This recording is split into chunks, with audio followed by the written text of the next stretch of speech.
Okay, good morning everybody. It's now day 19. I'm walking today with Mick, which is nice. I think we both need the moral support. We were just talking about how much we've deteriorated during the walk a little bit. We've both lost weight. I can't seem to pinch any fat on my sides anymore. It's pretty unusual, I can tell you. So following this road to get out of Bellingham, and then they say that this is another little boring section today, apparently, like a treadmill apparently in bad weather. As you can see, we don't really have sunshine, although to be honest I was expecting it to be a lot worse. Forecast yesterday was for really strong winds. They seem to have gone away, which is good. So I've got all my full waterproof gear on just in case, but I'm boiling hot already, to be honest, so I'll probably have to strip some of it off. Alright, I'll keep you posted. Look at this really confusing sign. We've got an up, a right and a left, all with the acorn symbols. We're supposed to go that way, but it could equally be down there. We've just come from that way. But the one we've got to choose is the one that looks like it's going into somebody's driveway. It's like the last one you'd actually choose.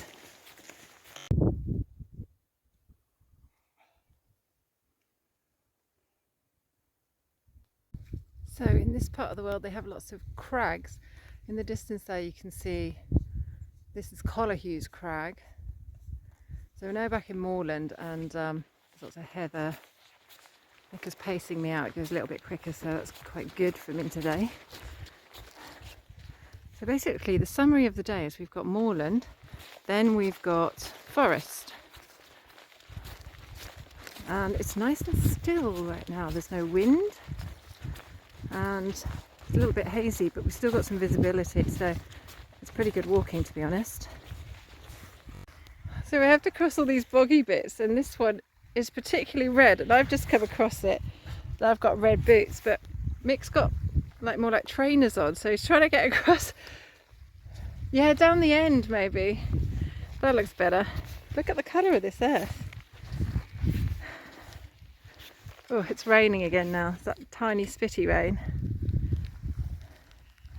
Yeah, it's quite boggy. I'm going to put the phone away now because it's too rainy for it. So Mick and I have just stopped for a brew because we've been walking for about 2 hours now. Found this little flat section here, which is perfect for the stoves. We were just comparing notes about our stoves. So mine is, like, my little burner that I've got is about £5 from Go Outdoors, which is done fine. Mick's got like the next section up. Do you know what yours is called, Mick? Has it got a name? I can't remember the name of it. But it's a bit more, it's supposed to be good in the wind because it's a lot closer to the pan. It'd be interesting to, like, we're both boiling a mug of water now. Mine's ready. Is it ready? Mine's nowhere near ready. Mine hasn't even got bubbles on the bottom yet. Yeah, that's fast. So you save a lot of gas if you get the right burner, guys. Yeah. That's the motto. So we can see a shepherd in the distance driving the sheep up this way.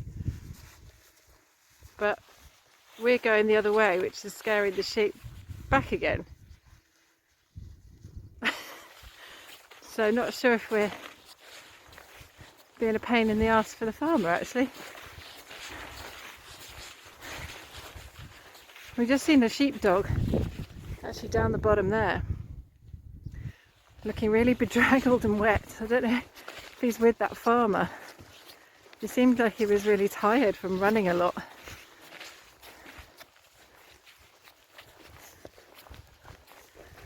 These sheep seem to be in a different little group from the other sheep. Chest, so they can tell which colour chalk corresponds to which ram's mated with which lamb. Oh, is he trying to drive them up here? Yeah, I thought he was coming up this way.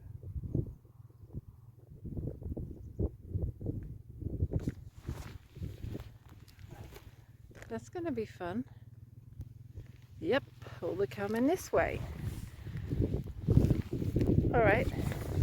We'll stay together so we're not too... Yeah, there's a little gap here.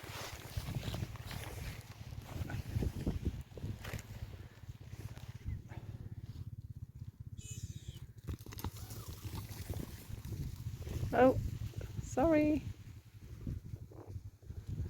We're not making it easy for him.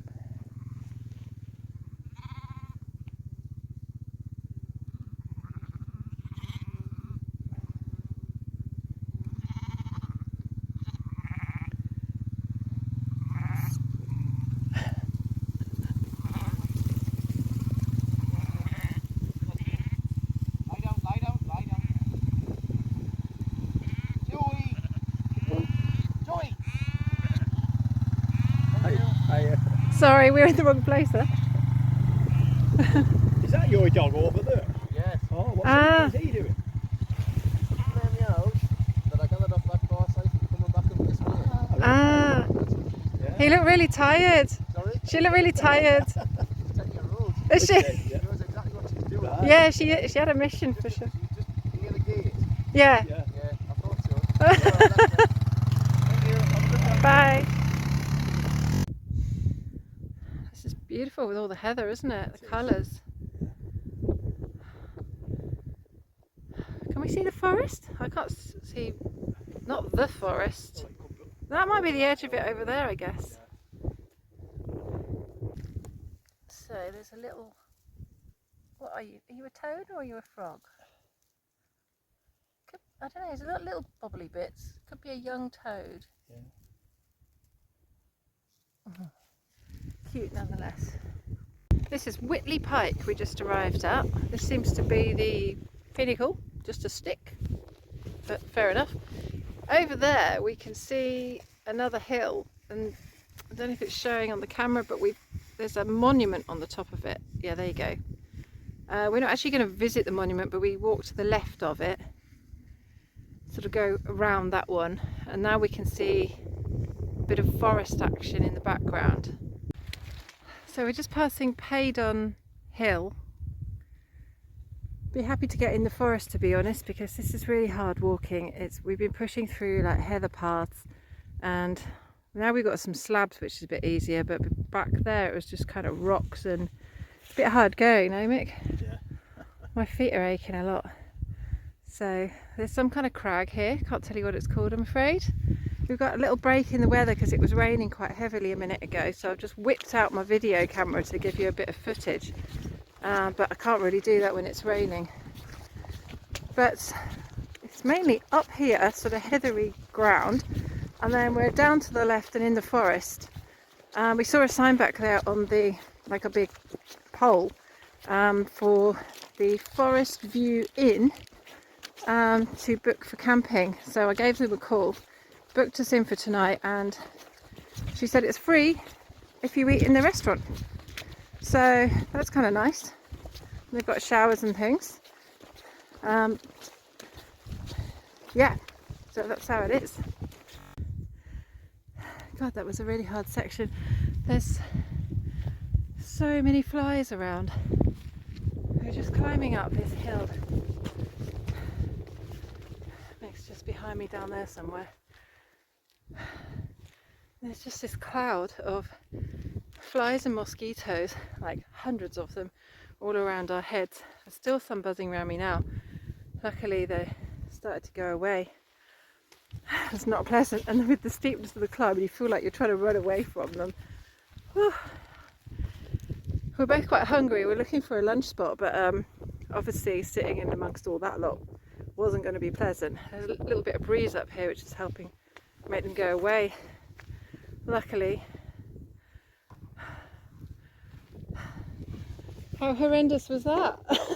Wow. So I'm trying to find a lunch spot for us. There's still quite a few flies buzzing around though, which is really not pleasant. There's slightly less here, I guess. But because of the rain, I guess it's brought all the mosquitoes out as well. So unless we actually sit on the path, everywhere around us is wet. Great views actually. The path just sort of winds into the distance, and then eventually down there we get in amongst the trees, but we both thought that we would be in the forest bit by now. It's not raining at the moment, but looking at the sky, it's going to be some more rain due, so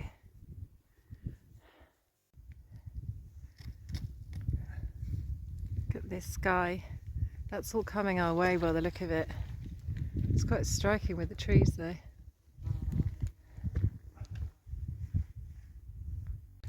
We've just come across this section with loads of trees that look like they've been like snapped off, fallen down.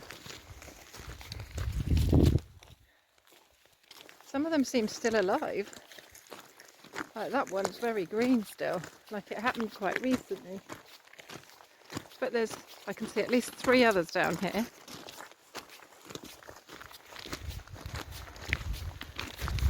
We've got that sort of calm before the storm feeling. We keep hearing rumbles of thunder over there. And there's not a breath of wind over here. It's kind of eerily still. We're hoping to get to that forest up ahead, which always seems to be just up ahead. So that we do have a little bit of protection when the rain does come. There's another one. And another one. I guess it's because the peat is quite easy to rip up when there's strong winds, maybe. Who knows? Another 2 down here as well.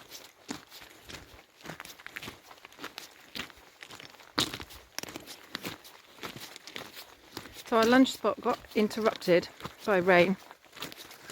I brought leftover pizza from my dinner from last night, which is slightly too warm to be enjoyable really. I'm not a big fan of chunks of sweaty cold cheese. It's not really my bag. So feeling dissatisfied food-wise. I've been eating some almonds, trying to make healthier choices. But looks like I'll be on the chocolate again before long because I've got so much of it to eat up. And it's just easy to eat while you walk as well. Every time we want to stop, there's nowhere to actually sit unless you sit directly on the path. Everywhere's quite boggy around though. There's water puddles everywhere. It's getting darker. So the rain caught up with us. So it's not too bad, it's just sort of steady. And we're on this track. We thought we were going to be on this nice forest path, like going through the trees, but we're not really protected by the trees. We're still out in the open. Look at this road that we're on. It's quite fast going. Mick's much quicker than me going up hills. It's just marching away. I can't keep the same pace when I'm going uphill. I have to slow down quite a lot. We're different kinds of walkers. I can probably go on for longer with fewer breaks, but I just go slower up the hills. So we're actually in more like a forest path now, deviated off a bit, still a little bit on and off rainy, probably about 2 kilometres from Byrness now. So we're really marching it out, trying to get there the shortest possible time. Keep seeing lots of slugs, I guess they like the rain. Huge big fat slugs. No red squirrels yet though, sadly. So we've arrived in Byrness, but unable to film anything up to now because it was chucking it down so hard with rain. We're both quite damp. We're just looking for the campsite stroke B&B stroke restaurant, which is all together.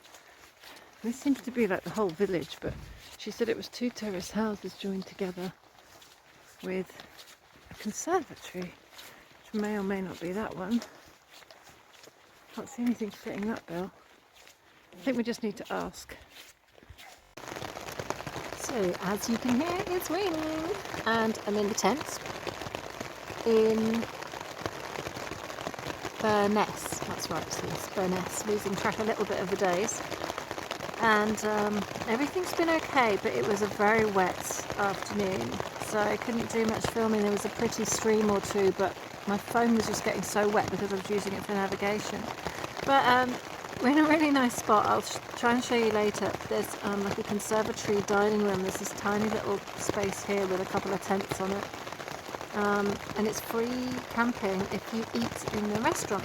So I've been walking with Mick all day and we arrived. We're going to eat at 7:30. But it's like a big reunion because, do you remember Toby? Toby turned up. And do you remember the family?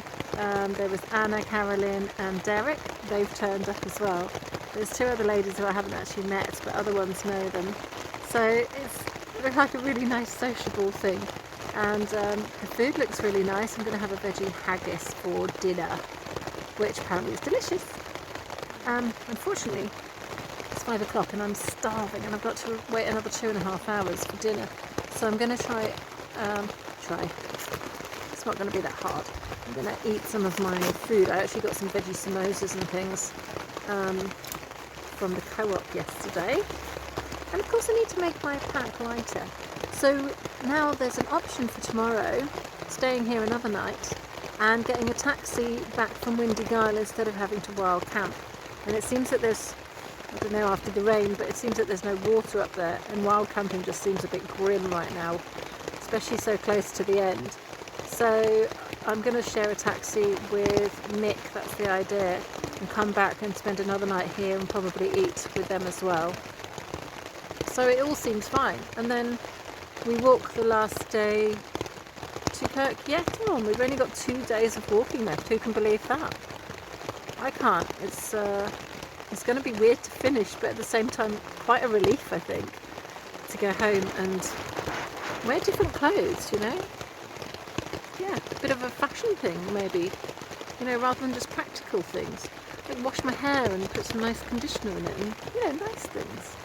So I'll try and get a little bit of footage later because the place here is really sweet. It's a very nice little place, like a B&B really. They just offer the camping as a sort of little extra sideliner actually. It looks so cosy and lovely inside. They've even got a drying room to dry off all our wet things. Perfect.